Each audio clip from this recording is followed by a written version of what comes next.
குரு பிரம்மா குரு விஷ்ணு குரு தேவோ மகேஸ்வரா குரு சாஸ்திர பரம் பிரம்மா தஸ்மை ஸ்ரீ உறவே நமக. லாண்ட்ரி சேனல் நேரில் அனைவருக்கும் வணக்கம். இன்றைக்கி பதிவு பார்த்துட்டிங்க அப்படின்னா ஒரு சுதந்திர போராட்ட தியாகியினுடைய பதிவு. விஎம் முனுசாமி அப்படிங்கிறவருடைய பதிவு, அவருடைய வாழ்க்கை வரலாறு. ஆங்கிலேயர்களுக்கு சிப்பாயாக வேலை செஞ்ச முருகேசன் முத்தம்மாள் அப்படிங்கிறவர்களுக்கு மகனாக பிறந்தவர் விஎம் முனுசாமி. 1913 2ஆம் தேதி அக்டோபர் மாதம் 2ஆம் தேதி சைதாப்பேட்டை ஹாஸ்பிட்டல் வேலூர் மாவட்டத்தில் அவர் பிறந்தார். அவர் ராஜகுலம் சமுதாயத்தை சேர்ந்தவர். அவர் சிறு வயதிலிருந்தே சிலம்பம், குத்துச்சண்டை இந்த மாதிரி விளையாட்டில் அதிக ஆர்வம் கொண்டவர். அந்த மாதிரி சிலம்பம், குத்துச்சண்டையில் ஆர்வம் கொண்டு அதில் நிறைய பரிசுகளை பெற்றிருக்காரு. எங்கே போட்டி நடந்தாலும் சரி போய் அதில் கலந்து அவர் நிறைய பரிசுகளை பெற்றிருக்காரு. இந்த மாதிரி கலந்து அவர் பரிசுகளை பெற்றுட்டு இருக்கும்போது ஒரு வாஞ்சிநாதனுடைய ராஜகுரு, பகத்சிங் இவங்களுடைய பேச்சுக்களை, இதெல்லாம் வசனங்களை, இந்த சுதந்திர போராட்ட விஷயங்களெல்லாம் அவர் கேட்கும்போது பார்த்துட்டிங்கன்னா அவர் அது மேலே அதிக ஈடுபாடு கொள்கிறாரு. நார்மலாக அவர் அதே மாதிரி அவங்கள மாதிரியே ஒரு போராட்ட வீரராக மாறுறாரு. போராட்ட குணம் அவருக்குள்ளே உருவாகுது.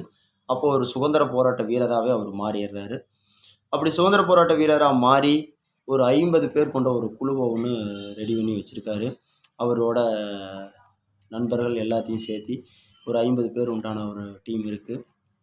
ஒரு முறை யோசனை பண்ணுறாங்க, சரி இந்த ஆங்கிலேயர்களுக்காக நம்ம எதிராக ஒரு நாடகத்தை நடத்தணும் அப்படின்னு சொல்லி பிரேமாவதி அப்படின்னு சொல்லி ஒரு நாடகத்தை அவங்க நடத்துகிறாங்க.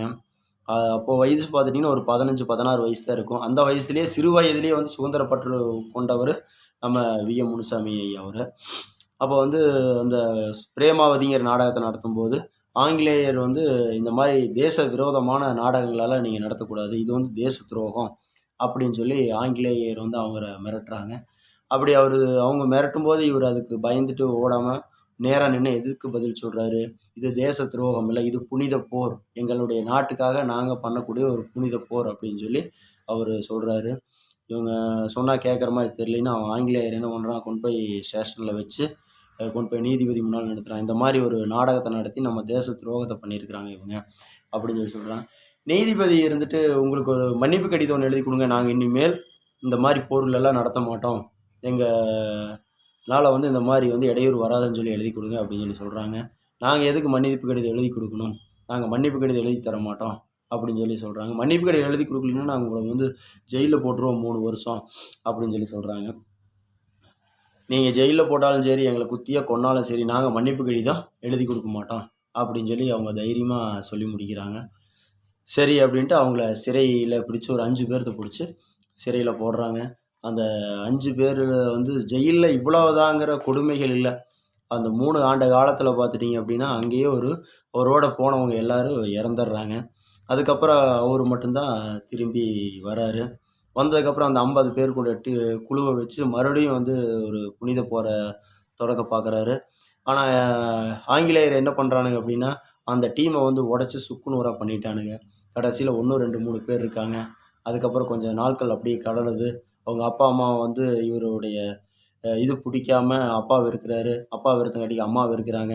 இந்த மாதிரி எல்லாருமே வெறுத்தங்காட்டிக்கு நம்ம மகாத்மா காந்தியினுடைய ஆதரவை தேடுறாரு, மகாத்மா காந்தியோட சேர்றாரு. அதுக்கப்புறம் அவருடைய அப்படியே பயணம் தொடருது. அவருடைய வாழ்க்கை அதோட முடிஞ்சுது.